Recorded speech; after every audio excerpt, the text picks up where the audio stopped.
이 새벽에 함께 은혜 받을 하나님의 말씀 누가복음 18장 1절에서 5절 봉독합니다.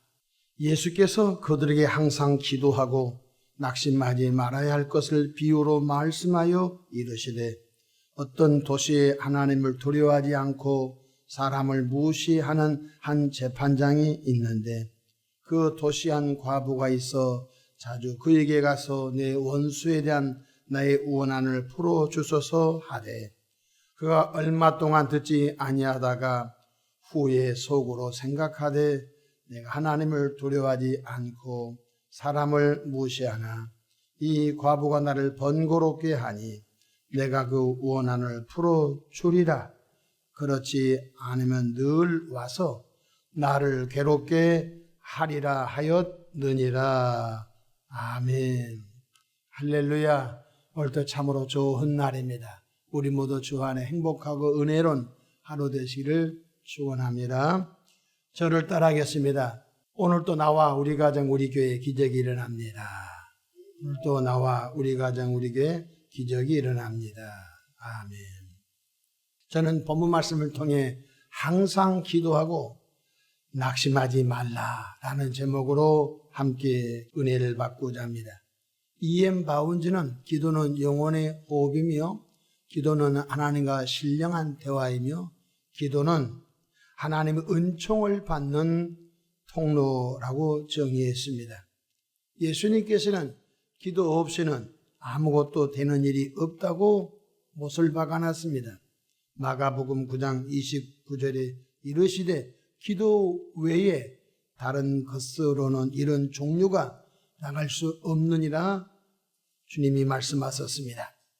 우리들이 주 안에서 행복하고 평안하고 형통한 삶을 살기 위해서는 항상 기도하고 낙심치 않기를 축원합니다. 예수님께서 승리의 삶을 위해서는 기도 생활이란 비유를 본문을 통하여 잘 말씀해 주고 있습니다. 어떤 도시에 하나님을 무시하고 사람도 무시한 불의한 재판장이 살고 있었습니다. 아나무인격이었습니다. 그런데 그 도시 한 과부가 있어 자주 불의한 재판관을 찾아가서 자신의 원수에 대한 나의 원한을 풀어주소서 탄원하기 시작합니다. 그러나 하나님을 무시하는 불의한 재판장이 처음에는 듣는 척도 하지 않았습니다. 몇 번 와서 꽥꽥 소리 지르다가 지치면 안 오겠지라고 생각했던 것입니다. 그러나 이 과부는 끈질기게 찾아가서 자신의 원한을 풀어달라고 탄원하고 간청하고 부르짖습니다. 이때 불의한 재판관의 말을 들어볼까요? 5절 보십시다. 이 과부가 나를 번거롭게 하니 내가 그 원한을 풀어주리라. 그렇지 않으면 늘 와서 나를 괴롭게 하리라 하였느니라. 그러니까 이 힘없는 이 가난한 과부일지라도 자주 와서 나를 번거롭게 하니 내가 그 여인의 소원을 한번 들어보고 풀어주지 않겠냐라고 말씀하셨습니다. 예수님께서는 거룩한 성경책 이 비유를 통하여 하나님의 자녀된 저와 여러분들이 어떤 자세로 기도할 것인가를 잘 가르쳐 주고 있습니다. 첫 번째로 밤낮 부르짖는 끈질긴 성도의 기도를 들으시고 응답해 주신다고 말씀하고 있는 것입니다. 여기서 끈질긴 것이 중요한 것입니다. 밤낮 부르짖는 끈질긴 성도의 기도를 어떻게 사랑의 주님께서 무시할 수 있겠습니까? 우리 교회는 현재 1000일 저녁 기도를 하고 있습니다. 매일 밤 저녁 8시부터 모여서 하나님의 나라와 하나님의 때로는 환우를 위해서 기도하고 어려움을 당한 성도를 위해서 기도하고 교회와 나라와 선교사님과 그때그때 주어진 중보기도를 가지고 하나님께 줄기차게 기도하고 있습니다. 간증할 것은 많지만은 우리들이 1000일 저녁 기도를 마치고 난 다음에 하나님께로부터 받은 응답이 너무나 많습니다. 누가복음 18장 7절 말씀 보십시다. 하물며 하나님께서 그 밤낮 부르짖는 택하신 자들의 원한을 풀어주지 아니하시겠느냐? 그들에게 오래 참으시겠느냐?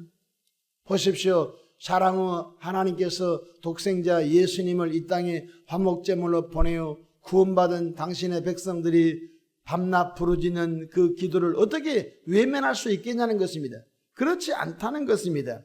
성경 누가복음 18장 8절 보십시다. 내가 너에게 이르노니 속히 그 원한을 풀어주시리라. 이렇게 주님이 말씀하셨습니다. 사람은 살다 보면은 우리 앞에 짐들이 많습니다. 우리가 할 수 없는 그런 문제도 참 많습니다. 그러나 우리들에게는 기도라고 하는 거룩한 하나님께서 바로 수단을 주셨습니다. 기도를 통하여 하나님과 연결되어지고 기도를 통하여 하나님의 풍성한 은혜를 받는 통로가 있으니 낙심하고 절망하고 좌절하지 마시고 부르짖어 끈질기게 기도하시는 은혜가 우리들 안에 있기를 주 이름으로 축원합니다. 또한 둘째로 말세지마를 살아가는 우리들에게서 기도하는 믿음을 찾고 계시다는 것. 끈질긴 기도, 부르짖는 기도의 그 아름다운 모습을 우리에게서 주님이 찾고 계시다는 것입니다. 누가복음 18장 8절 하반절 볼까요? 그러나 인자가 올 때에 세상에서 믿음을 보겠느냐 하시니라.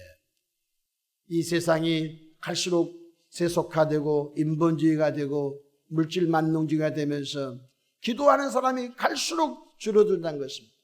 이전에 우리 서울 사람들은 어지간히 기도하는 사람들은 삼각산에 가서 기도하고 청계산 가서 기도하고 부르짖어서 기도한 것이 상식이고 보통이었습니다. 그러나 가면 갈수록 그렇게 열정적으로 하나님의 나라와 하나님의 의를 위하여 기도하고 부르짖는 사람들이 갈수록 쳐다보기 어려운 시대에 혹시 살고 있지는 않습니까?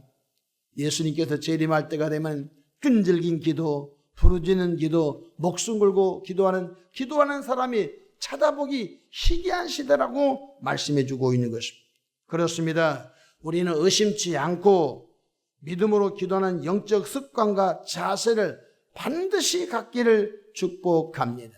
구약 성경부터 신약 모든 성경마다 하나님의 은혜를 부르짖어 간구하고 간청하는 목숨을 거는 기도의 사람을 통하여 하나님의 역사는 지금도 진행되고 있는 걸 깨닫기를 바랍니다.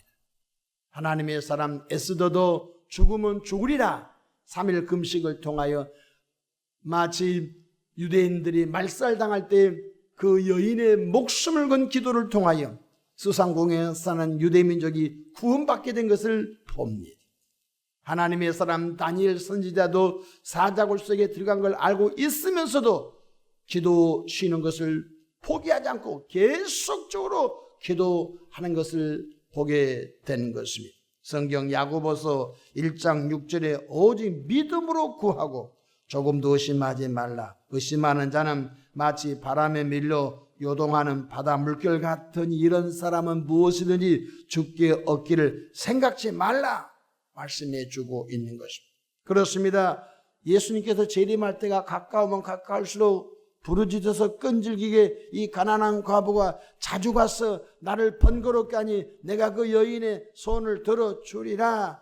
이 여인의 기도 같은 이 여인의 부르짖는 사람을 쳐다보기 어려운 이 시대에 저와 여러분은 성령 충만하여 하나님의 뜻을 온전히 구하는 복이 있기를 축복합니다. 야고보서 5장 16절에 보면 의인의 간구는 역사하는 힘이 크민이라고 했습니다. 하나님의 사람 엘리야가 아방시대 영적인 암흑의 시기에 그가 기도할 때 하늘문이 막히고 그가 다시 기도할 때 하늘의 비를 다시 주었다고 말씀하고 있는 것입니다. 기도의 깊은 영성으로 나가기를 바랍니다. 포기하지 않고 끈질기게 그 기도가 응답될 때까지 기도하는 깊은 은혜가 있기를 바랍니다. 항상 기도하고 낙심치 않기를 축복합니다. 성경의 데살로니가전서 5장 16, 17, 18절에도 항상 기뻐하라, 쉬지 말고 기도하라, 범사에 감사하라. 이것이 그도 예수 안에서 너희를 향하신 하나님의 뜻이니라 하였으니 이 하루도 주의 은혜를 힘입고 살아가기 위한 부르짖고 간절한 기도가 넘치기를 바랍니다. 기도하겠습니다. 좋으신 사랑의 하나님 아버지, 끈질긴 기도, 부르짖는 간청의 기도가 우리들 안에 충만하게 도와 주옵소서. 하나님의 나라와 하나님의 의를 향한 기도, 전도 대상자가 예수 믿을 때까지 기도줄을 놓지 않고 하나님의 은총을 구하는 기도의 영성이 쌓여져 가게 도와 주옵소서. 우리 가정 식구가 100% 예수 믿고 새사람 될 때까지 기도줄을 놓지 않고 아버지 불의한 재판관을 찾아 힘없는 과부가 밤낮 부르짖고 간청함으로 그 불의한 재판관도 그 가난한 과부의 손을 들어준 것처럼 사랑의 아버지 하나님께 믿음의 가정과 전도 대상자들이 예수 믿기를 기도하는 그 기도를 포기하지 않도록 복나려 주시옵소서. 하나님 아버지, 이 새벽에도 첫 새벽 첫 시간 하나님께 드립니다. 저들의 기도와 간구와 간청을 응답해 주옵소서. 예수님의 이름으로 축복하고 기도합니다. 아멘.